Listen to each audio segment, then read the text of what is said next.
شاہد خاقان عباسی صاحب ہمارے ساتھ موجود ہیں. بھائی صاحب بہت شکریہ سر وقت نکالنے کا. سر اب بجٹ جو ہے وہ تو حکومت منظور کر چکی ہے, بظاہر تو ایک چیلنجنگ ہوتا ہے حکومت کے لیے بجٹ کی منظوری. آپ چیلنجنگ نہیں ہوتا, آج تک کسی حکومت کا بجٹ ریجیکٹ نہیں ہوا. پچھلے 40 سال میں ایک مثال ہے, وہ بھی پارلیمانی پارٹی نے ریجیکٹ کر دیا تھا 1986 میں. پارلیمانی پارٹی نے اپنی پارٹی کے بجٹ کو ریجیکٹ کر دیا تھا, پھر وہ نیا بنایا گیا تھا. اس کے علاوہ کوئی ایسا خطرہ نہیں ہوتا. لیکن سر حکومت کو کچھ لینا دینا تو پڑتا ہے نا. کیا لیں گے اور کیا دیں گے؟ بجٹ میں کچھ ہے ہی نہیں. یہ تو وہی بجٹ ہے جو ہر سال ہوتا ہے. اچھا, میننگ لیس بجٹ ہے یہ. اس کی کوئی اصلاحات نہیں کی, کوئی ڈائریکشن نہیں دی. ٹھیک ہے, بس اسی اکاؤنٹنگ کا بجٹ ہے. اتنے اخراجات ہیں, اتنی آمدن ہے, اتنا اضافی ٹیکس لوگوں پہ لگ جائے گا اور اتنا اضافی قرضہ لے لیں گے تو ملک چلتا رہے گا. یہ بجٹ ہے. تو آپ کو کوئی توقع نہیں ہے کہ کوئی بہتری آئے گی؟ نہیں, اس بجٹ سے کوئی بہتری نہیں آئے گی. اچھا, جب تک آپ ریفارمز نہیں کریں گے, نظام کو نہیں بدلیں گے, کوئی فائدہ نہیں ہے ایسے بجٹ سے. ایک سال آپ نے اور ضائع کر دیا ملک کا. اچھا, لیکن سر اس بجٹ میں جہاں پر اپوزیشن کے مطالبات تھے وہاں پر پیپلز پارٹی کے بھی مطالبات تھے. بسپ کے حوالے سے آپ نے دیکھا کہ بلاول صاحب نے کہا کہ 20% اضافہ کیا گیا اس میں. دوسرا اسی کے ساتھ ساتھ جو سولر کے حوالے سے ٹیکس کا ایک فیصلہ تھا 18% کا, وہ حکومت نے واپس لے لیا ہے. تو حکومت سے زیادہ جو اتحادی جماعت ہے ان کے مطالبات جو ہیں حکومت نے مانے ہیں. مطالبات نہیں, ان کو شامل کرنا چاہیے تھا. اتحادی اگر ہیں تو بجٹ بناتے ہی ان کو شامل کرتے. یہ تو انوکھی بات ہے کہ گھر کے اندر سے ہی بات ہو رہی ہے. تو اور یہ کوئی ایسی میجر باتیں ہیں نہیں کہ آپ نے بسپ کو ریویو کرنے کی ضرورت ہے. بسپ کے اندر جو خرابیاں ہیں ان کو دور کرنے کی ضرورت ہے. بسپ کو بالکل بڑھنا چاہیے کیونکہ آپ کی جو غربت کی شرح ہے وہ بڑھتی جا رہی ہے. تو بسپ اس کے برابر نہیں جا رہا, لیکن بسپ کے اندر بہت سی خرابیاں, آپ کو ماضی کی جو خرابیوں کو دور کر کے ایک پورا آپ کو ریویو کرنا چاہیے بسپ کا. سر آپ کے نزدیک کون سی خرابیاں ہیں؟ اب تو بہت سے ایسے لوگ ہیں جو اس کے اہل نہیں ہیں, اور بہت سے ایسے ہیں جو اہل ہیں لیکن وہ رہ گئے ہیں. جو اہل نہیں ہیں ان کو پیسے مل رہے ہیں. اچھا, یہ جو سطح غربت سے باہر نکل آئے ہیں, اس بہت سی چیزیں ہیں, بہت سی خرابیاں ہیں. اچھا, لیکن سر اب بجٹ کا ایک مرحلہ گزر گیا, آپ سمجھتے ہیں کہ واقعی حکومت اس چیلنج سے تو چلیں باہر نکل آئی جیسے, لیکن آپ نے کہا کہ کوئی چیلنج نہیں ہوتا, لیکن اوور آل آپ سمجھتے ہیں حکومت کو کوئی چیلنج نہیں ہے, ملک کے عوام کو چیلنج ہے. ملک کو چیلنج ہے.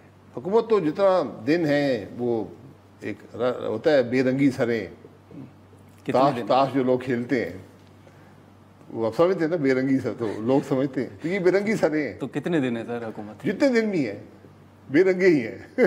کچھ نہیں کر سکتے, یقین کریں. تو آپ کا تجزیہ کیا ہے سر؟ میرا تجزیہ یہ ہے کہ وقت ضائع ہوگا.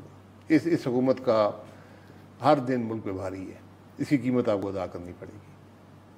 اچھا, کس صورت میں سر؟ معیشت کے حوالے سے آپ کا وقت ضائع ہو گیا. ایک سال آپ کا اور گزر گیا, آپ نے کوئی ریفارم نہیں کیا, تو آپ کو یہ سال بھی ضائع ہو گیا.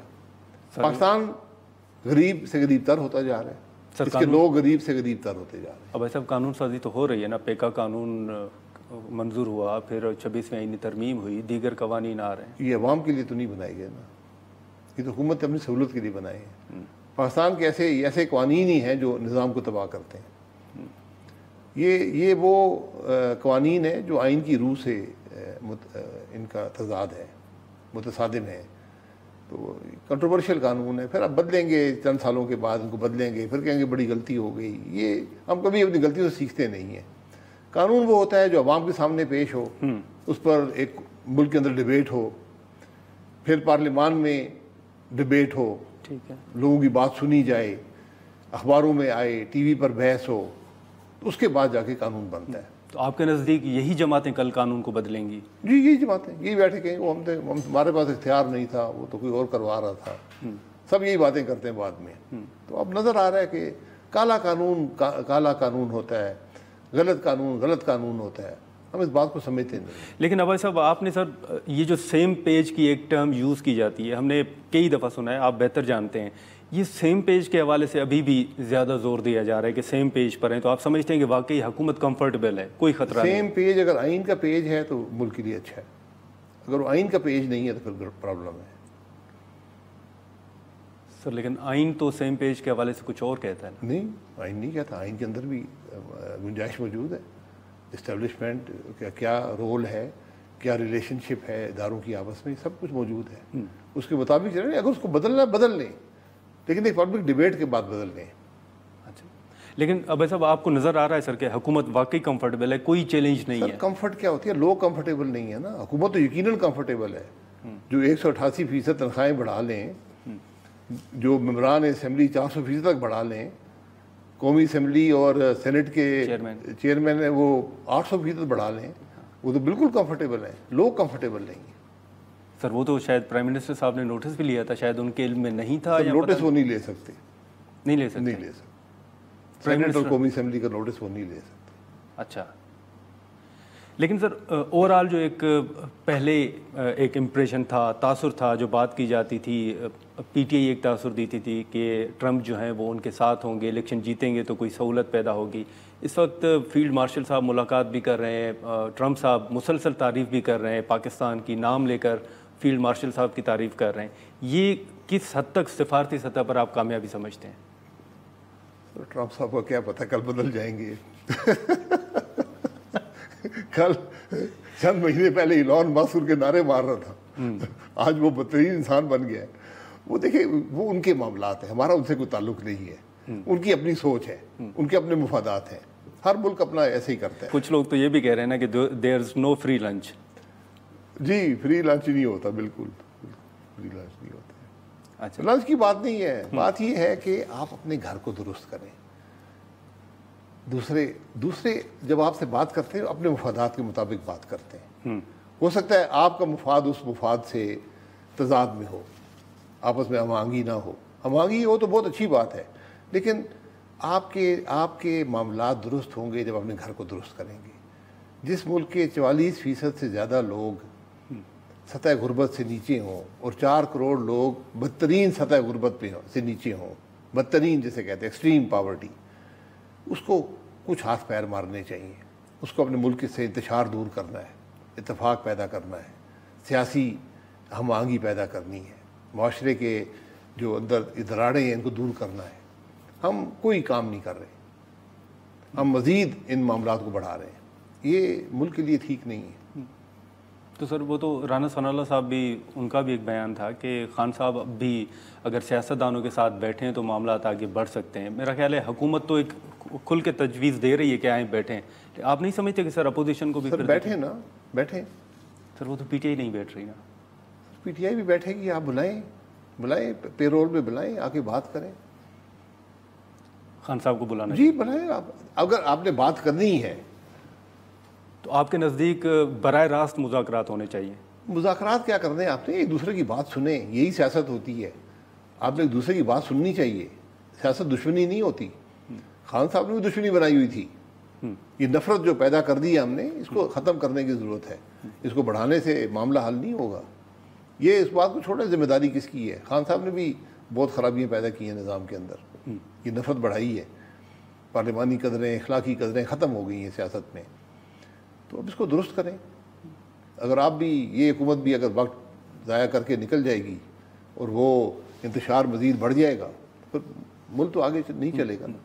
نہیں, لیکن سر وہ رانا ثناء اللہ صاحب کا ہم نے ذکر کیا, وہ تو حکومت تو خود بھی یہ سمجھتی ہے نا کہ اگر خان صاحب باہر آئیں گے تو ہمارے لیے تھریٹ ہوگا سیاسی طور پر. کیا تھریٹ ہے؟ حکومت کے پاس اکثریت ہے, کیا تھریٹ ہے؟ ایسے ہی کیوں گھبرانے کی کیا بات؟ پھر احتجاج ہوں گے, پھر دھرنے ہوں گے. یہ لوگ تو کہہ رہے ہیں. کتنے دن ہوں گے؟ کس بات پہ احتجاج؟ آگے کریں, باہر نہ کریں. آپ بات چیت تو کریں نا. باہر آپ تو کرنے کا اختیار نہیں ہے. آپ تو پے رول پہ آپ بات چیت کے لیے بلا سکتے ہیں. یہ انتظامی اختیار آپ کے پاس ہے. باقی تو کورٹ نے کنوکٹ کیا ہوا ہے. کورٹس کی بھی جو سابقہ ان کی جو تاریخ ہے وہ بھی کوئی زیادہ حوصلہ افزا نہیں ہے. جس طرح یہاں پر کنوکٹ کیے گئے ہیں پولیٹیکل لیڈرز کو, اور ہمیشہ بعد میں پتہ چلتا ہے نہیں جی وہ تو ایسے ہی زبردستی کنوکشن کرائی گئی تھی. تو یہ بہت سی خرابیاں ہیں اس نظام میں جو ہمیں درست کرنی ہے. سر اس وقت جتنی چیزوں کا سر ہم ذکر کر رہے ہیں, جیسے میں نے کہا بھی کہ حکومت کمفرٹیبل ہے, آپ کو کوئی چیلنج حکومت کے لیے بظاہر کوئی نظر آ رہا ہے کہ؟ سر چیلنج ان کو کوئی چیلنج نہیں ہے.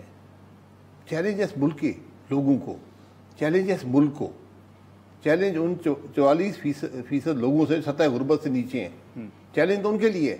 حکومت کا کیا ہے, وہ تو تنخواہ بڑھا لی ہے, جتنا عرصہ لگ گیا بہت اچھی بات ہے.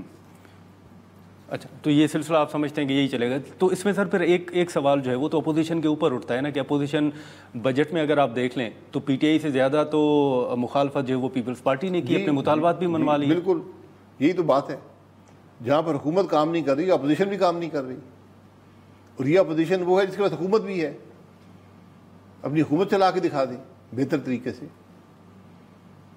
تو وہ سر جو ایک الائنس بنا تھا، اپوزیشن کا اتحاد بنا تھا، وہ کہاں؟ سر اپوزیشن الائنس کبھی نہیں بنا. وہ میں نے اس وقت کہا تھا میڈیا میں ہی بنتا ہے. اپوزیشن کا صرف سوچ کے ہمانگی کی کوشش تھی کہ اپوزیشن اپنا کام کرے جو اس کا کام ہے، پارلیمان کے اندر، پارلیمان سے باہر، جی، آلٹرنیٹ پالیسی، تنقید، یہ سب چیزیں اپوزیشن کا حق ہے اگر، اور ذمہ داری ہے. اگر آپ یہ ذمہ داری نہیں نبھائیں گے پھر آپ کیا سیاست کر رہے ہیں؟ تو سر آج کل اچک دئی صاحب خاموش نہیں ہیں آپ کے نزدیک؟ بیچ میں تو سیمینار بھی ہوئے، آپ نے بھی خطاب کیا، ملاقاتیں بھی ہوتی رہیں. اچک زئی صاحب تو یہی کوشش کر رہے تھے کہ اپوزیشن کی سوچ میں ہم آہنگی ہو جائے اور اپوزیشن مل کر ملک کی بات کرے. جی، یہاں بدقسمتی سے ایک فوکس چلا جاتا ہے کہ عمران خان کو جیل سے چھڑانا ہے. اچھی سوچ ہے، لیکن عمران خان کے جو معاملات ہیں، جو سیاسی اس کا پس منظر ہے، وہ بھی جب ملک کے معاملات حل ہوں گے تو وہ معاملات بھی حل ہوں گے. یہ میری رائے ہے. تو آپ کی تجویز یہ ہوگی کہ پی ٹی آئی کو فی الحال سیاسی استحکام کی طرف جانا چاہیے، بعد سیاست اپنی جو ذمہ داری ہے پوری کریں، اپوزیشن کریں ملک کے اندر جو طریقہ ہے، پارلیمان کے اندر، سینٹ کے اندر، قومی اسمبلی میں صوبائی حکومت ایسی چلا کے دکھائیں کہ جو مثال ہو ملک کے لیے، ماڈل صوبائی حکومت ہو. یہ ان کی تیسری ٹرم ہے وہاں پر. 12 سال سے قریب ہونے لگے ان کو وہاں پر حکومت کرتے ہوئے. تو مثالی حکومت نہیں دیکھ رہے آپ؟ وہاں کے لوگوں سے پوچھ لیں، مجھے تو کچھ نظر نہیں آتا. لیکن سر تیسری دفعہ ان کو منتخب کیا. وہ سب ٹھیک ہے، لوگوں نے کیا ہے نا، شاید اگلی دفعہ نہ کریں. آپ ایک مثالی حکومت بنا کے دکھائیں لوگوں کو کس طرح حکومت چلتی ہے. اگر آپ وہاں کچھ نہیں کر سکتے تو یہاں پر کیا بات کریں گے؟ یہ بات کرنا یہ تو ایک یونیک پوزیشن ہے کہ آپ کو بات کرنے کی ضرورت نہیں ہے، آپ عمل کر کے لوگوں کو دکھا. لیکن سر گنڈا پور صاحب تو دوبارہ سے کہہ رہے ہیں کہ اگر خان صاحب نے کہا تو ہم اسمبلی بھی توڑ دیں گے. کون سی صوبائی حکومت کی سر؟ وہ تو پہلے بھی بات ہو رہی تھی اور اب بھی وہ کہہ رہے ہیں کہ خان صاحب نے کہا تو ہم اسمبلی توڑ دیں گے. جی وہ تو ان کو توڑنی پڑے گی نا اگر خان صاحب نے کہا تو. جی اپنی اس کی جماعت کے تابع ہوتا ہے. چیف منسٹر کوئی گھر سے الیکٹ ہو کوئی نہیں آتا چیف منسٹر، لیکن جماعت الیکٹ کرتی ہے.